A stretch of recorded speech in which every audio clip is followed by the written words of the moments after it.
Welcome to Kathmandu, the capital of Nepal. In this episode, we're going to be checking out what there is to see and do in this crowded and chaotic, yet fun and fascinating city.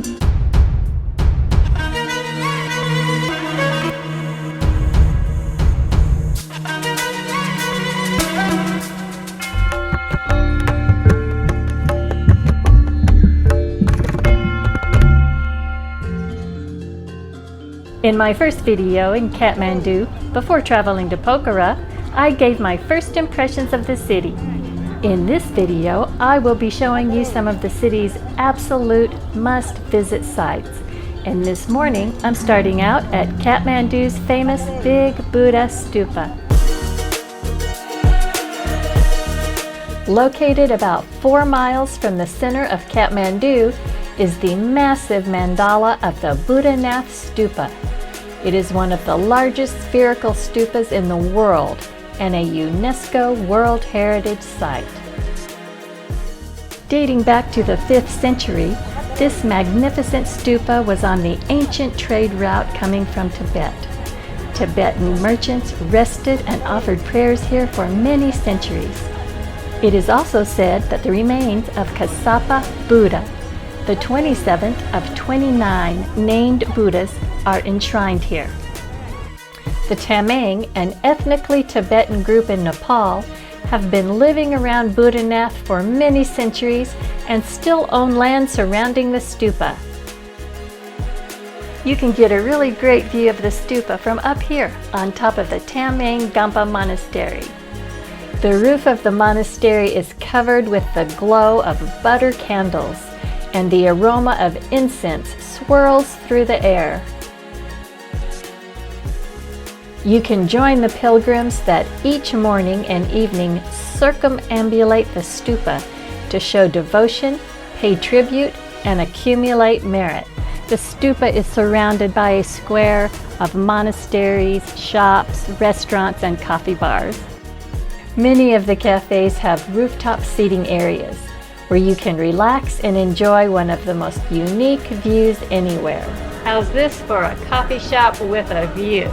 I found a great little cafe to reflect on my travels and enjoyed a nice breakfast. Outside of the Himalayas, this might be the most stunning view in all of Nepal.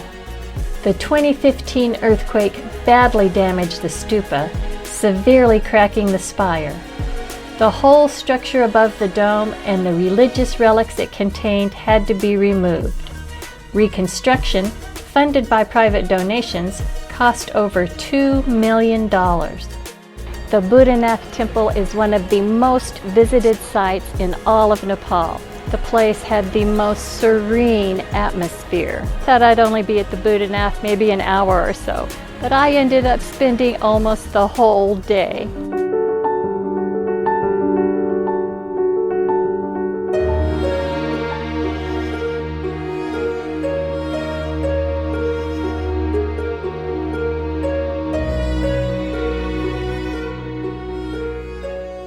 Said to be built over a self-existent flame, the Swayambhu Temple, also known as Monkey Temple, is one of the oldest religious sites in Nepal, built in the year 640.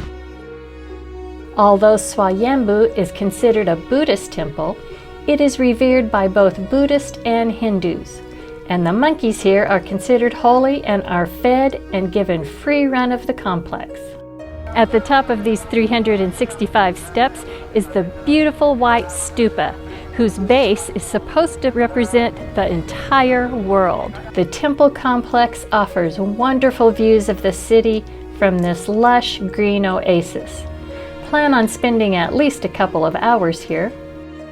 On top of the white dome is a cube structure painted on all 4 sides with the eyes of the Buddha, which represent wisdom and compassion. Above each pair of eyes is the third eye. The curly symbol, symbolizing the nose, is the Nepali sign for the number 1. This sign represents the unity of all living things existing in the world. This temple behind me was struck by lightning in 2011, and the whole temple complex sustained minor damages during the 2015 earthquake. This is a big place, sitting on a large hill covered in forest. You can walk all the way around the hill and enjoy a peaceful reprieve surrounded by the city below. At the back end of the hill, you will find the Swayambhu Buddha Park and its 3 beautiful large golden statues.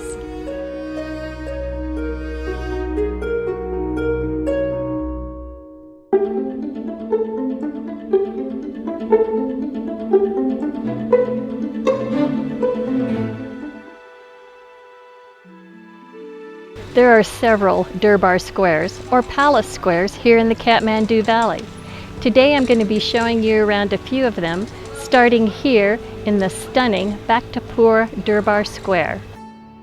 Bhaktapur is a stunning display of ancient architecture and culture, with its temples, palaces, and courtyards showcasing the rich history of this region, with the main attraction being the Royal Palace. The palace is also known as the 55-window palace and is an amazing example of Nepali architecture. It was started by King Bhupatrinda Malla and completed in 1765 by his son Ranjit Malla. The main entrance into the palace is through the ornate Golden Gate, and standing right in front of the palace is the statue of King Bhupatendra Malla, one of the most beautiful statues I've seen in Nepal.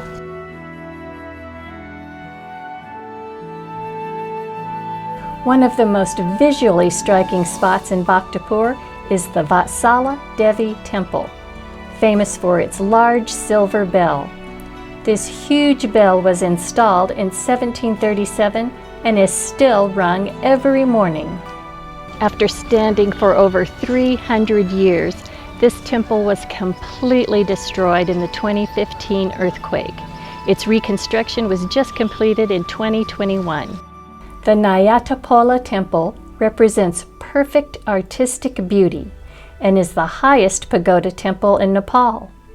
The temple, dedicated to the goddess Siddhi Lakshmi, is only open once a year during the Dashain festival. Don't just stick to the main square. Wander around the Bhaktapur area and get lost in the maze of narrow streets. Whatever city we visit, we always try to seek out the local market. But here it seems like every street is the local market. While exploring, I found myself at Pottery Square. Here the tradition of pottery making remains as it has been for centuries. The process is fascinating, and you can watch the potters as they spin their wheels and expertly craft the clay into beautiful designs.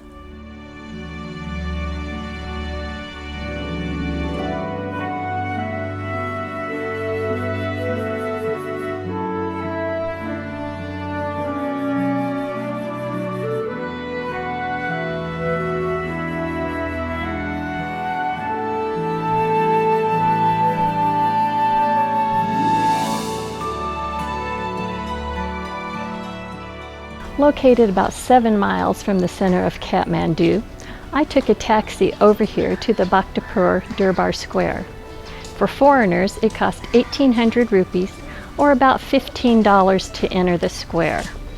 While this is a little more expensive than the other Durbar Squares, it is well worth the price and well worth a visit. Next, I headed off to explore the Kathmandu and the Patan Durbar Squares. Patan Durbar Square is one of the oldest Buddhist cities and a marvel of stunning Nuar architecture.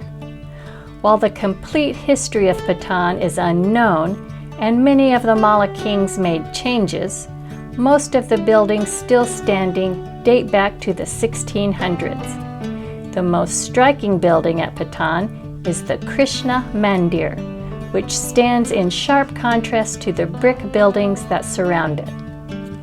The entire palace area deserves time to explore and marvel at. The Bandarkal Garden and water tank, located behind the palace, served as the main water supply for the square, and is a must-see and a nice calm place to relax. Kathmandu Durbar Square, due to its more central location near Tamil, sees far more foreign tourists. Construction of this square began in the 3rd century, and it contains over 50 temples. There is so much to see here, including museums, temples, and government buildings. I suggest you hire a guide so you can get a better understanding of this vast complex and its rich and diverse history. If you're lucky, you might even get a glimpse of the Kumari, or the living goddess that resides in one of the temples. Kathmandu is a big, crowded city, and getting around to see its top attractions, which are really spread out, can take a considerable amount of time. I mostly got around using taxis, but there is another option available for traveling short distances. Ever since arriving in Kathmandu, the rickshaw bike drivers have been waving me down to take a ride. So this morning, I am going to take a ride and have them show me around Tamil. The Tamil district has been the center of the tourist industry in Kathmandu for over 50 years. Starting back in the hippie days, when many artists came to Nepal and spent weeks in Tamil, frequenting the infamous Freak Street. Tamil is known by its narrow alleys crowded with various shops and vendors. Chances are, if you're a foreigner visiting Kathmandu, you're staying in Tamil. So I just finished my bicycle rickshaw tour. It was a lot of fun. It cost 1,200 rupees, which is about $10 US. And I didn't try to bargain too hard with him because it's a lot of work pedaling me around the streets of this city. But for $10, it was a bargain well worth it.